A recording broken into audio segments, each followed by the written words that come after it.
बच्चों, let's read the question. The question is saying name the enzyme that can break and reseal the strand of DNA. यानी उस enzyme का नाम बताइए जो डीएनए स्ट्रैंड को पहले तोड़ सकता है फिर उसको वापस दोबारा जोड़ सकता है. आइए देखते हैं इसका की कंसेप्ट. अगर इसके की कंसेप्ट की बात करें तो इसका की कंसेप्ट क्या होगा? Basic of DNA replication. तो अगर हम डीएनए रेप्लिकेशन के बेसिक्स की बात करें तो सबसे पहले क्या होता है?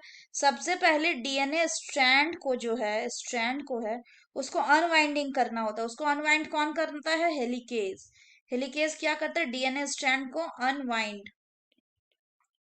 उसके बाद जब हेलिकेज जैसे ही अनवाइंड करता है तो इस कारण से क्या होता है? टेंशन क्रिएट होता है अनवाइंड पार्ट में और उसमें सुपर कॉइल बनने लगते हैं. तो it create tension and therefore super coils are formed.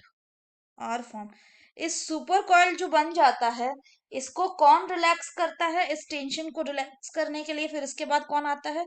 इसके बाद आता है टोपो आइसोमेरेज. टोपो आइसोमेरेज ये क्या करता है? It relaxes the tension and releases the super coil. इसको ये कैसे करता है सुपर कॉइल को रिलीज?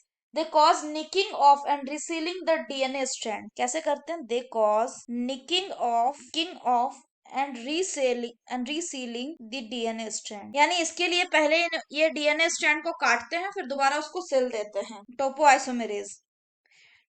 इसी तरह का एक टोपो आइसोमेरेज होता है जिसको कहते हैं डीएनए गायरेज. ये किसमें प्रेजेंट होता है? ये प्रेजेंट होता है बैक्टीरिया में. पहले ये माना जाता था कि जो गायरेज है ये हेलिकेज और टोपो आइसोमेरेज दोनों का काम करता था. हेलिकेज प्लस टोपो आइसोमेरेज दोनों का काम करता था.